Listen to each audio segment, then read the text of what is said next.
So I think we have gone ahead and proved that this battery charger isn't totally dead, so perhaps we can go ahead now and see if we can carefully resuscitate her. Well, it might not be that carefully, just between you and me, but we'll have a go. So I think the jobs that we're going to tackle today is screwing down this transformer here, and I think that we'll also have a go at disconnecting this ammeter here. I'm going to disconnect that, and I bought a modern digital meter to go in its place, so let's have a go at fitting that. So it looks like our transformer here is bolted to this back panel, which actually comes off separately, and this is really rusty and deteriorated, so I don't think there's a lot of point in trying to bolt this transformer back down until we've cleaned this up and strengthened it and bolted it back together. So we're going to have to disconnect the old fastenings and take this off.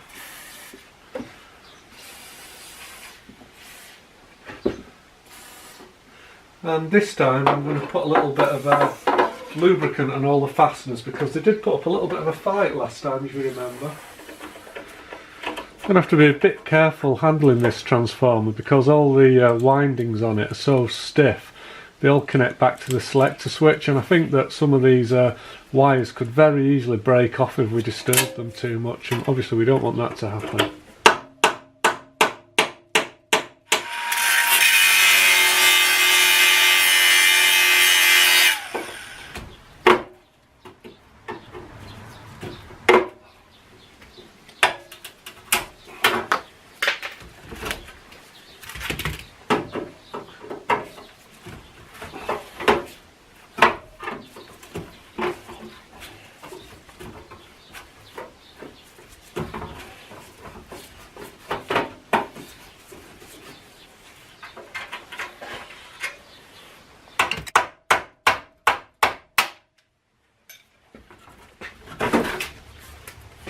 So this transformer should have been mounted on 4 feet, and you can see there's 2 of the feet here. There's one remaining, there's one bent over, but the other 2 feet have broken off, and they're still in here. So there's one of the feet and there's the other, so they've actually come off with the back panel.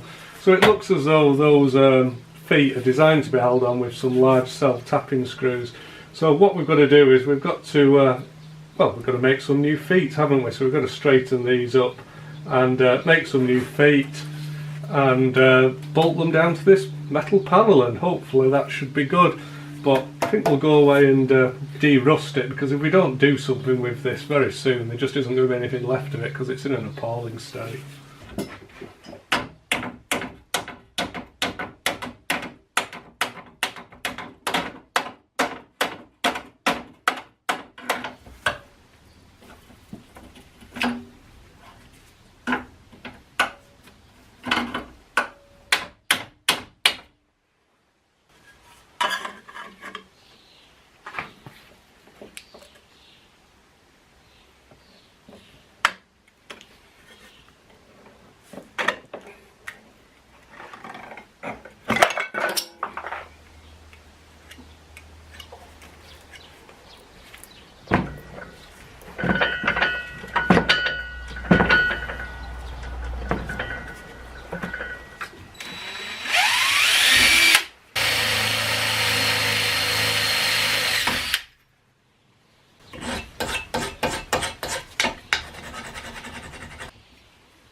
Oh, diddums, look at these little feet.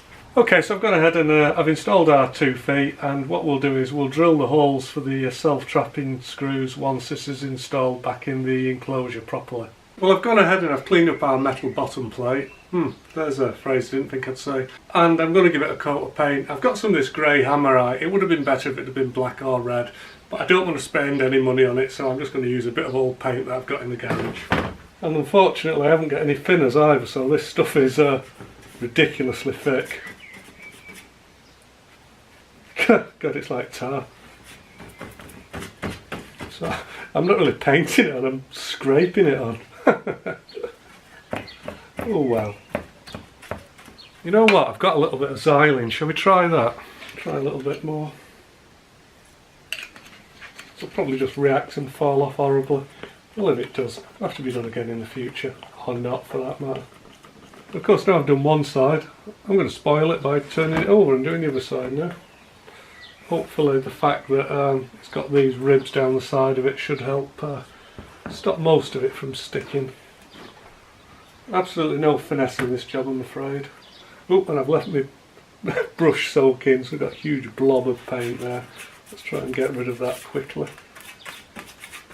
Well, here's that back plate that we went ahead and we sanded it down and I repainted it the other day. Now, it's not perfect, not exactly a showroom paint job, but quite good enough, quite functional, got rid of the rust, and that's all we need. So what we're going to do is we're going to go ahead and we're going to reinstall that, and we're going to bolt the transformer down and sort out some of the earth wiring and stuff like that. So that's the first job. I've got to admit, I'm not sure which way up this panel goes. I suppose I could have looked at one of the other videos. Which way up did it go?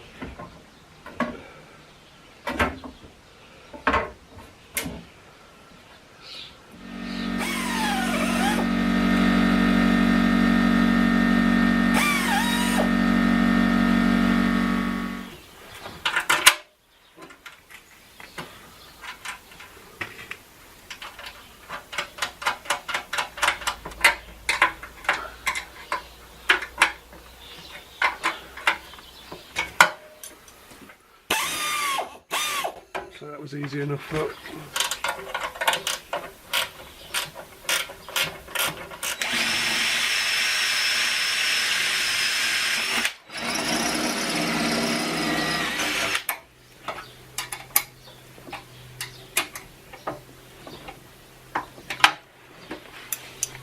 Right, that's very firm now, so I'm happy with that.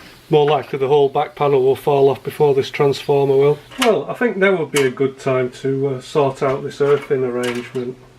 Now the transformer is actually bolted down to the chassis now, but we've got these earth wires. One of these is the main incoming earth, the other one is going to the transformer. But I don't know if you've noticed, but none of these other panels seem to be earthed as well. Well, certainly if I was building a new piece of equipment, or designing a new piece of equipment, all these separate panels here would have to have their own earth wire on them, because you can't rely on the steel structure. I think probably if it's a small metal part you'd probably get away with it, but really you want this top panel to be earthed and the back panel, and in fact the other panel that I've taken off, you'd want them all to have earth wires on. So I think the best way to actually achieve that is to put maybe a main earth stud here. So that's what I'm going to go ahead. I'm going to install a main earthing stud here, and we're going to bolt everything to that stud.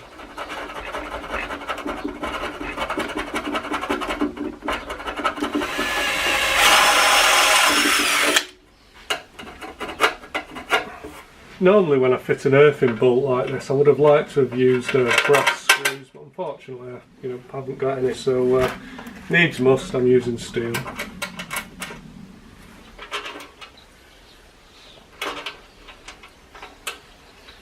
Now I'm afraid it was off camera, I've gone ahead and I've remade these crimps. So we've got a crimp for the incoming mains, which is this one from the mains cord. We've got one going straight up to the transformer. I've got a new earth wire, which I'm afraid is a black wire because it's all I've got, but I've put some earth sleeving on it. So that's going to go right up to the top, and that's going to earth out the top panel of the equipment. I've got another earth wire here which is going to go onto this back panel and earth that. And finally I've got another earth wire there which is going to go onto the panel that's not fitted that would normally go here. So it doesn't matter if we get an earth fault on any of these panels, if a live wire does come in contact with them, they are actually going to have an earth return path, which means that the circuit breaker or the fuse is going to blow very quickly, which is going to prevent me getting a harmful electric shock. Well, I'm sure that you all remember that our battery charger came with this free piece of metal, which is lovely. And having a look at it, it looks as though it does say 250 on it. I was trying to work out if it was 25, but I'm pretty sure it says A250. So I'm wondering if this is like the fallback kind of fusing for the rectifier. I mean, 250 amps sounds like a lot, but I'm guessing if you did get a battery fault and this rectifier went short circuit, a 12 volt battery can deliver an awful lot of current, and I'm guessing it probably would clear this. Well, at the moment, I'm guessing that this piece should actually go in here, and what we've got in its place is a little bit of, it looks like it's something like 0.75mm insulated wire. So I'm fairly sure that that doesn't look correct to me. So I think what we need to do is we're going to take this piece of red wire out, and we're going to reinstall this link here, which I think that's where it probably should go.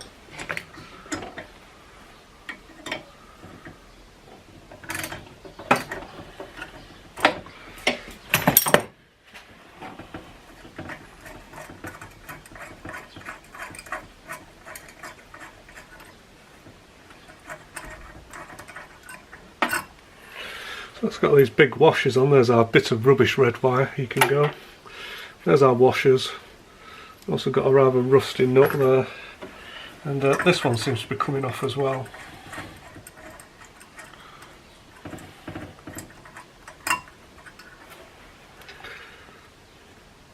In fact, we've actually got a brass nut there and a steel bolt, but we've got a brass nut and a brass washer, so maybe the original nuts and bolts got lost at some point in the past. So what I think I'll do is I'm going to clean all these metal surfaces up. I'm going to give them a clean with some emery paper and wipe them down, and then we'll reinstall it. It's not very interesting watching me clean them, so I'll bring you back when I've done it.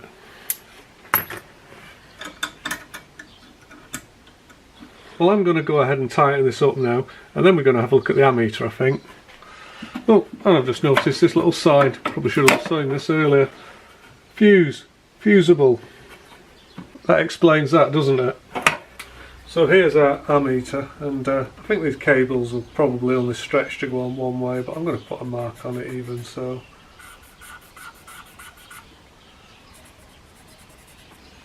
Hopefully I'll remember which way they came off then. And I've already gone ahead and I've loosened these. Now you can see that the cables that are going to this ammeter are very thick cables, and looking at the front of it, I think this ammeter is about 100 amps, something like that. I can't see the front at the moment, but the fact we've got very, very thick cables going to it means that this is kind of a direct reading ammeter. I mean, what you'll find in here when we take it apart is, what I think we'll find a current shunt, so all the hundreds of amps which makes the needle tip over actually go through the meter. That isn't necessarily an ordinary or a normal configuration. When you've got such a lot of current, you normally have a separate, what they call a current shunt, and you wire your meter across the current shunt, just so you don't have to take big heavy cables to your front panel. So that's typically what's well, that's what I do in industry, but they haven't done that here. They've actually taken these heavy cables directly to the meter. So, as I say, it must be some form of direct reading meter, this, but it will have a current shunt inside it, no doubt. You know, in this video, every time I've called it, I've been completely wrong, haven't I? I've made an arse of myself at every opportunity. So I said there was going to be a current shunt here, and well, there kind of isn't. So the way that this meter's working, in fact, I've never seen one like this. The actual field windings, do you call it field windings for a meter? Well, they actually wrap them round the actual movement mechanism. Have you ever seen anything like that? I've never seen that. And these bolts are kind of soldered onto this thick cable. Well, I never. Now have a look inside here where the actual kind of meter movement is, all the good stuff. I can actually see pebbles, I can actually see big lumps of things. So yeah, you know, you sometimes worry a meter, it gets like a grain of sand in it or a little bit of a contamination. Well, there's actually pebbles inside there. So so it's actually assembled like this. We had the kind of, do you call them force windings? I was going to call them field windings. For some reason, a meter movement, I think you call them force windings, I'm not sure. Anyway, so you can see we've got the big windings there, and this basically was over the top.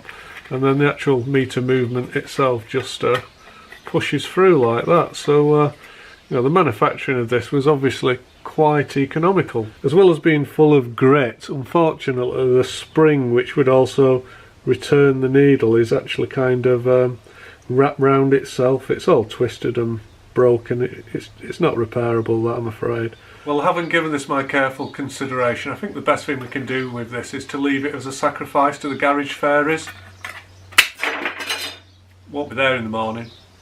So once we established that there was life in that battery charger, I went ahead and I bought some parts for it. And what we actually bought was, well, what we've got here is it's an ammeter and it's also a voltmeter, so it will display current and it'll display volts. And when I talked about a current shunt before, that's what I was talking about. So the way that this works is the main battery charging current will actually go through here, through this thick bar, and so the 100 amps will go across there, assuming that's what the charge current is, and the meter itself will just see a tiny proportion of that charge current. And the way that these are calibrated, it's quite clever. You actually have to change the resistance or the conductivity of this metal strip, and it's a very fine adjustment, and the way they do that is by cutting slots into them. So I don't know if that's going to come out. Let me show you. So hopefully you can see there's a slot there and there's a slot there, and those slots are calibration slots. So the deeper you cut those slots, the higher proportion of the current will go through the meter. Well, you'll get a slightly higher volt drop across this strip. That's probably a better way to put it. So that's how you calibrate it, by changing the resistance of this main through line here by cutting slots into them. Because the deeper the slot is, the higher the resistance the strip is, because there's not as much cross-sectional area for the angry pixies to run across, is there? So there's the volt amp meter that I bought, and that was £14 on Amazon. I could have bought it cheaper off eBay, but I would have had to have waited a few weeks to get it delivered from China. I didn't want to do that, so I bought it from Amazon. And this is the other thing that I bought, which is a mechanical timer. It's slightly different than the one we've got. I think the original timer might have been a 90-minute timer, and I think this one was, I think it might be 140 minutes.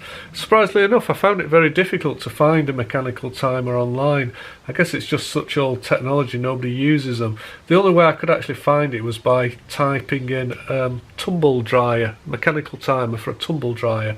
And again, this was £14 as well, but I don't think we were going to recover the old one. I did spend a lot of time off camera cleaning it and poking it with a stick, and yeah, it didn't get any better. But this one ticks.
So here's our pay template, and I've just transferred some punch marks onto the metal behind it, because I find that an easier way than actually marking stuff out. And now I'm going to cut out the slot for the display.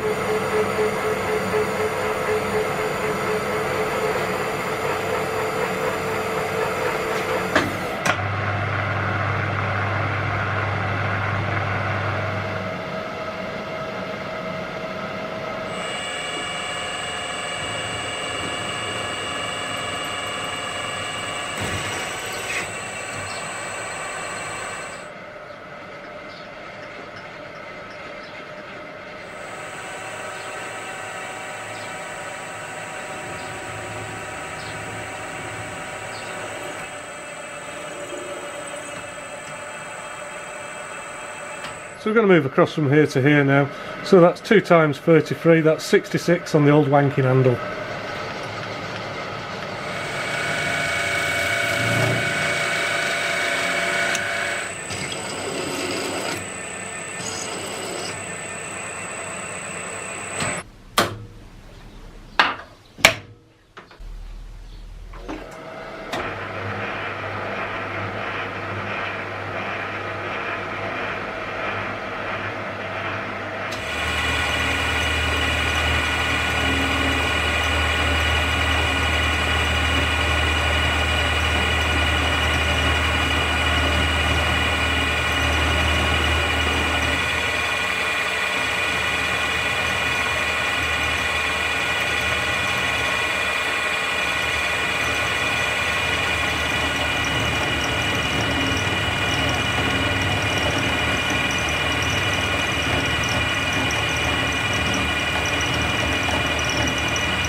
So there we go, there's our little slot. No idea if it'll fit the meter. Looks nice anyway, doesn't it?